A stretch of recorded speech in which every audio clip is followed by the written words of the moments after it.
Hello friends, welcome back to Mansi study channel. दोस्तों, आज है 13 दिसंबर 2024 और 13 दिसंबर 2024 से रिलेटेड करंट अफेयर्स के जितने भी क्वेश्चन बन सकते हैं आज की क्लास में सारे क्वेश्चन को कवर करेंगे और हर क्वेश्चन से रिलेटेड इंपॉर्टेंट पॉइंट भी मैं आपको बताऊंगी। तो आज का पूरा क्लास आप लोग बहुत ध्यान से देखिएगा।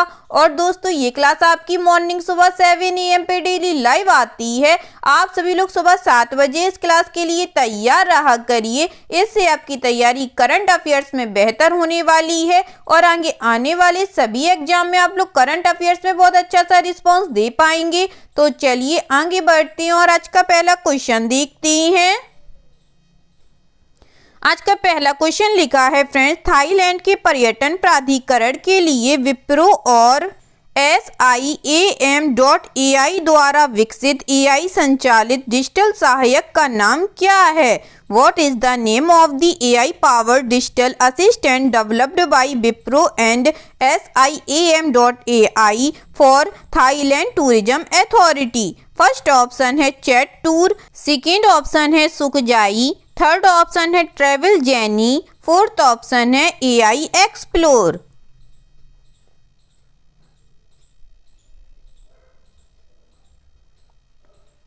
जल्दी से बताइएगा दोस्तों, इस क्वेश्चन का राइट आंसर क्या हो जाएगा?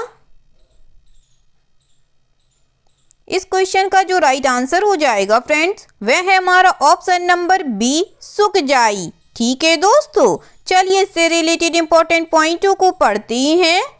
विप्रो ने थाईलैंड में Nvidia cloud partner programme के लिए सदस्य SIAM.AI के साथ सहयोग किया है।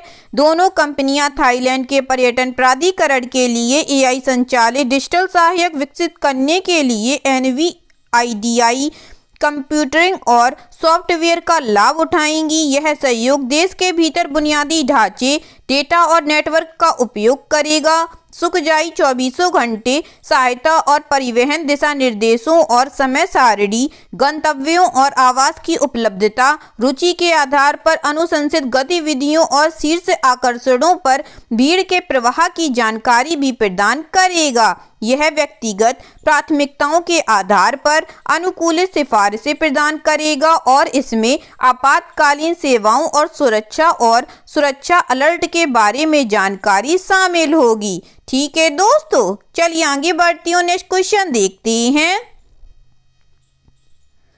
नेक्स्ट क्वेश्चन लिखा है फ्रेंड्स, दिसंबर 2024 में GRSE द्वारा DRDO को सौंपे गए मानव रहित सतह पोत का नाम क्या है? In December 2024 what is the name of the unmanned surface vessel handed over by GRSE to DRDO? First option है जलवीर, सेकेंड ऑप्शन है जलदूत, थर्ड ऑप्शन है जल रक्षक, फोर्थ ऑप्शन है जल परी।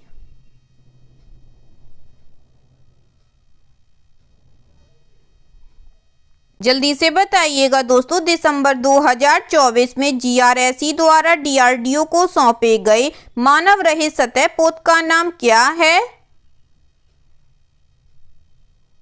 इस क्वेश्चन का जो राइट आंसर हो जाएगा फ्रेंड्स, वह है हमारा ऑप्शन नंबर बी, जलदूत है। ठीक है दोस्तों, चलिए इससे रिलेटेड इंपॉर्टेंट पॉइंटों को पढ़ते हैं। रक्षा क्षेत्र की सार्वजनिक क्षेत्र की company garden reach ship builders and engineers ने सफलतापूर्वक परीक्षण पूरा करने के बाद औपचारिक रूप से विशाखापत्तनम स्थित रक्षा अनुसंधान एवं विकास संगठन DRDO की नौसेना विज्ञान एवं प्रौद्योगिकी प्रयोगशाला को जलदूत मानव रहित सतह पोत सौंप दिया। 17 अक्टूबर से 21 अक्टूबर तक सफलतापूर्वक स्वीकृति परीक्षण पूरा करने के बाद जलदूत को सौंप दिया गया। GRSE ने कहा कि सर्वेक्षण और संचार मिशनों के लिए GRSE और NSTL DRDO द्वारा संयुक्त रूप से डिजाइन और विकसित USB में कॉम्पैक्ट आयाम और वजन है। ठीक है दोस्तों, चलिए आगे बढ़ती हूँ, नेक्स्ट क्वेश्चन देखते हैं। नेक्स्ट क्वेश्चन लिखा है फ्रेंड्स, भारत में सशस्त्र सेना झंडा दिवस कब मनाया जाता है? When is armed forces flag day celebrated in India? First option है 7 दिसंबर को, सेकंड ऑप्शन है 8 दिसंबर को, थर्ड ऑप्शन है 11 दिसंबर को या फोर्थ ऑप्शन है 10 दिसंबर को।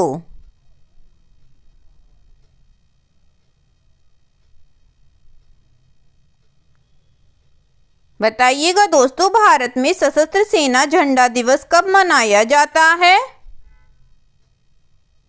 इस क्वेश्चन का जो राइट आंसर हो जाएगा फ्रेंड्स, वह है हमारा ऑप्शन नंबर ए 7 दिसंबर को। चलिए इससे रिलेटेड इंपॉर्टेंट पॉइंटों को पढ़ते हैं। सशस्त्र सेना झंडा दिवस या झंडा दिवस हर साल 7 दिसंबर को मनाया जाता है। यह दिवस उन सैनिकों और बहादुरों के सम्मान में मनाया जाता है जिन्होंने कर्तव्य निभाते हुए अपनी जान गंवा दी। 7 दिसंबर 1949 से यह दिन सैन्य बलों के सम्मान में मनाया जाता है। सशस्त्र सेना झंडा दिवस भारतीय सशस्त्र बलों के कल्याण के लिए भारतीय नागरिकों से धन जुटाने के लिए भी समर्पित है। ठीक है दोस्तों, चलिए आगे बढ़ती हूँ, नेक्स्ट क्वेश्चन देखते हैं। नेक्स्ट क्वेश्चन लिखा है फ्रेंड्स, महापरिनिर्वाण दिवस पर किसकी पुण्यतिथि मनाई जाती है? Whose death anniversary is commemorated on Mahaparinirvan Diwas? First option है महात्मा गांधी, सेकंड ऑप्शन है जवाहरलाल नेहरू, थर्ड ऑप्शन है doctor Bhimrao Ramji Ambedkar, fourth option है सरदार वल्लभ भाई पटेल।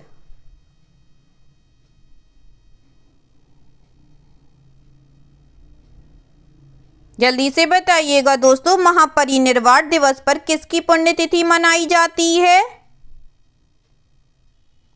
इस क्वेश्चन का जो राइट आंसर हो जाएगा फ्रेंड्स, वह है हमारा option number C doctor Bhimrao Ramji Ambedkar की। ठीक है दोस्तों, चलिए इससे रिलेटेड इंपॉर्टेंट पॉइंटों को पढ़ते हैं। महापरिनिर्वाण दिवस प्रतिवर्ष 6 दिसंबर को मनाया जाता है, जो आधुनिक भारत के निर्माता और सामाजिक न्याय के अथक समर्थक डॉक्टर भीमराव रामजी अंबेडकर की पुण्यतिथि है। भारतीय संविधान के प्रमुख निर्माता और जाति आधारित भेदभाव के खिलाफ लड़ाई में अग्रणी डॉक्टर अंबेडकर का निधन 1956 में हुआ था। इस वर्ष संसद भवन परिसर में प्रेरणा स्थल पर 69वां महापरिनिर्वाण दिवस मनाया गया। ठीक है दोस्तों, चलिए आगे बढ़ती हूँ, नेक्स्ट क्वेश्चन देखते हैं। नेक्स्ट क्वेश्चन लिखा है फ्रेंड्स, भारतीय दिवाला एवं शोधन अक्षमता बोर्ड IBBI में RBI के प्रतिनिधि के रूप में किसे नियुक्त किया गया है? Who has been appointed as the RBI representative on the Insolvency and Bankruptcy Board of India IBBI? First option है शक्तिकांत दास, सेकंड ऑप्शन है वैभव चतुर्वेदी, थर्ड ऑप्शन है राजीव कुमार, फोर्थ ऑप्शन है उर्जित पटेल।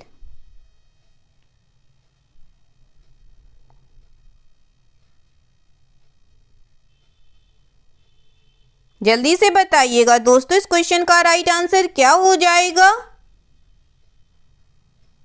इस क्वेश्चन का जो राइट आंसर हो जाएगा फ्रेंड्स, वह है हमारा ऑप्शन नंबर बी वैभव चतुर्वेदी। ठीक है दोस्तों, चलिए इससे रिलेटेड इंपॉर्टेंट पॉइंटों को पढ़ते हैं। सरकार ने वैभव चतुर्वेदी को भारतीय दिवाला एवं शोधन अक्षमता बोर्ड IBBI का पदेन सदस्य नियुक्त किया है। वर्तमान में चतुर्वेदी भारतीय रिजर्व बैंक RBI के मुख्य महाप्रबंधक हैं। भारतीय रिजर्व बैंक के प्रतिनिधि के रूप में चतुर्वेदी संहिता के तहत एक सुचारू और पारदर्शी समाधान प्रक्रिया सुनिश्चित करने में IBBI के प्रयासों में योगदान देंगे, जिसका उद्देश्य तनावग्रस्त परिसंपत्तियों का समाधान करना और वित्तीय क्षेत्र में ऋण अनुशासन को बढ़ाना है। ठीक है दोस्तों, चलिए आगे बढ़ती हूँ, नेक्स्ट क्वेश्चन देखते हैं। नेक्स्ट क्वेश्चन लिखा है फ्रेंड्स, जुंटा नेता द्वारा बुर्किना फासो का नया प्रधानमंत्री किसे नियुक्त किया गया है? Who has been appointed as the new prime minister of Burkina Faso by the junta leader? First option है रिमतलवा जीन इमैनुअल ओएड्रागो, सेकंड ऑप्शन है अपोलिनेयर जो आचिम कयलेम डी तबेला, थर्ड ऑप्शन है ब्लेज कॉम्पोरे, फोर्थ ऑप्शन है रोजमार्क क्रिश्चियन काबोरे।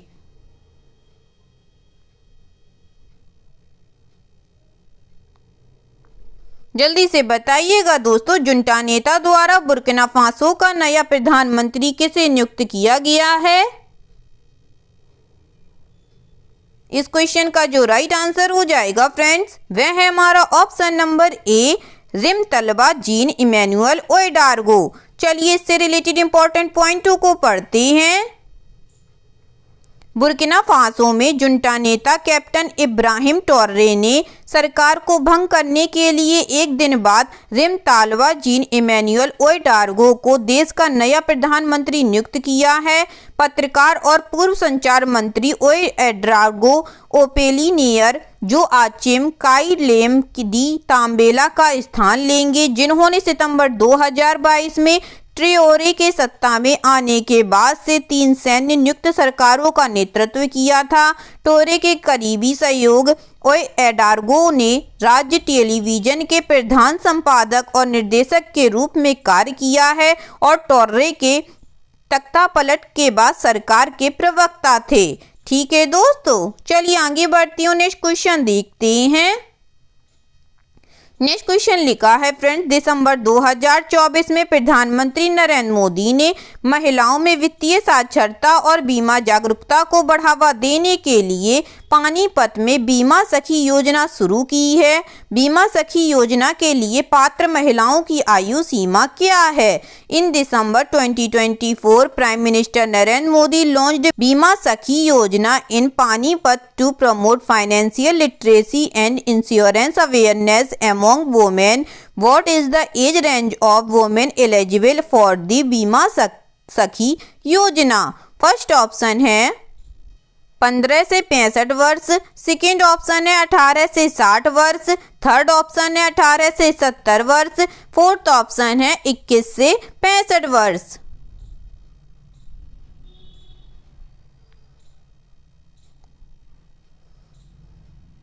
जल्दी से बताइएगा दोस्तों, बीमा सखी योजना के लिए पात्र महिलाओं की आयु सीमा क्या है? इस क्वेश्चन का जो राइट आंसर हो जाएगा फ्रेंड्स, वह है हमारा ऑप्शन नंबर सी, 18 से 70 वर्ष है। चलिए इससे रिलेटेड इंपॉर्टेंट पॉइंटों को पढ़ते हैं। प्रधानमंत्री नरेंद्र मोदी ने महिलाओं में वित्तीय साक्षरता और बीमा जागरूकता को बढ़ावा देने के लिए पानीपत में बीमा सखी योजना शुरू की है। भारतीय जीवन बीमा निगम की यह पहल 18 से 70 वर्ष की आयु की उन महिलाओं को सशक्त बनाने के लिए बनाई गई है जो 10वीं कक्षा पास हैं। वित्तीय साक्षरता और बीमा जागरूकता को बढ़ावा देने के लिए उन्हें पहले 3 वर्षों के लिए विशेष प्रशिक्षण और वजीफा दिया जाएगा। ठीक है दोस्तों, चलिए आगे बढ़ती हूँ, नेक्स्ट क्वेश्चन देखते हैं। नेक्स्ट क्वेश्चन लिखा है friends, Bharat internet governance forum 2024 के चौथे संस्करण का उद्घाटन किसने किया है? Who inaugurated the 4th edition of the India internet governance forum 2024? First option है राजीव चंद्रशेखर, सेकेंड ऑप्शन है जितेंद्र प्रसाद, थर्ड ऑप्शन है अश्विनी वैष्णव, फोर्थ ऑप्शन है निर्मला सीतारमण।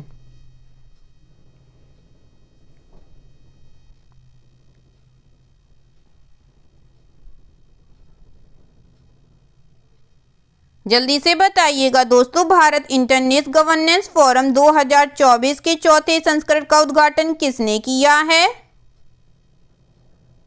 इस क्वेश्चन का जो राइट आंसर हो जाएगा फ्रेंड्स, वह है हमारा option number B, Jitendra Prasad ने। ठीक है दोस्तों, चलिए इससे रिलेटेड इंपॉर्टेंट पॉइंटों को पढ़ते हैं। भारत इंटरनेट गवर्नेंस फोरम 2024 का आयोजन भारत मंडपम कन्वेंशन सेंटर, प्रगति मैदान, नई दिल्ली में किया गया। इलेक्ट्रॉनिक्स एवं सूचना प्रौद्योगिकी मंत्रालय और भारतीय राष्ट्रीय इंटरनेट एक्सचेंज द्वारा समर्थित भारत के बहुहितधारक समुदाय द्वारा की गई इस पहल का उद्देश्य इंटरनेट प्रशासन के महत्वपूर्ण पहलुओं का पता लगाना, सार्थक संवाद को बढ़ावा देना और वैश्विक डिजिटल परिदृश्य में भारत के नेतृत्व को उजागर करना है। ठीक है दोस्तों, चलिए आगे बढ़ते हैं, नेक्स्ट क्वेश्चन देखते हैं। नेक्स्ट क्वेश्चन लिखा है फ्रेंड्स, संयुक्त राष्ट्र महासभा द्वारा किस तिथि को विश्व ध्यान दिवस घोषित किया गया है? Which date was declared as world meditation day by the UNGA? First option है 17 दिसंबर, सेकेंड ऑप्शन है 18 दिसंबर, थर्ड ऑप्शन है 21 दिसंबर, फोर्थ ऑप्शन है 19 दिसंबर।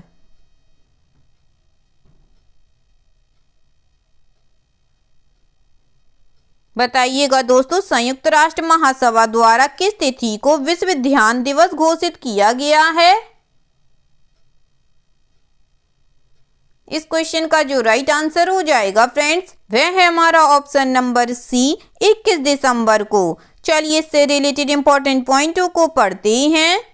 भारत ने संयुक्त राष्ट्र महासभा के मसौदा प्रस्ताव को सह प्रायोजित किया था, जिसे सर्वसम्मति से 21 दिसंबर को विश्व ध्यान दिवस के रूप में घोषित करने के लिए अपनाया गया था। लिंकटेस्टीन, श्रीलंका, नेपाल, मेक्सिको और अंडोरा सहित भारत उन देशों के मुख्य समूह का सदस्य था जिन्होंने 193 सदस्यीय संयुक्त राष्ट्र महासभा में विश्व ध्यान दिवस नामक प्रस्ताव को सर्वसम्मति से पारित करने में मार्गदर्शन किया था। ठीक है दोस्तों, चलिए आगे बढ़ते हैं और आज का लास्ट क्वेश्चन देखते हैं। आज का लास्ट क्वेश्चन लिखा है फ्रेंड्स, पश्चिमी वायु कमान कमांडरों के सम्मेलन 2024 का विषय क्या था? What was the theme of the Western Air Command Commanders Conference 2024? First option है भारतीय वायुसेना सशक्त, सक्षम, आत्मनिर्भर। सेकेंड ऑप्शन है मिशन उत्कृष्टता और नेतृत्व। थर्ड ऑप्शन है भारत की रक्षा सीमाओं को मजबूत करना। फोर्थ ऑप्शन है विमानन क्षेत्र में भावी नेताओं को सशक्त बनाना।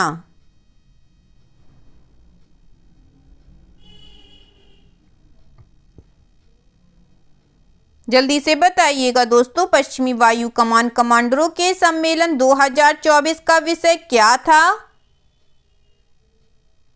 इस क्वेश्चन का जो राइट आंसर हो जाएगा फ्रेंड्स, वह है हमारा ऑप्शन नंबर ए, भारतीय वायुसेना सशक्त, सक्षम और आत्मनिर्भर। ठीक है दोस्तों, चलिए इससे रिलेटेड इंपॉर्टेंट पॉइंटों को पढ़ते हैं।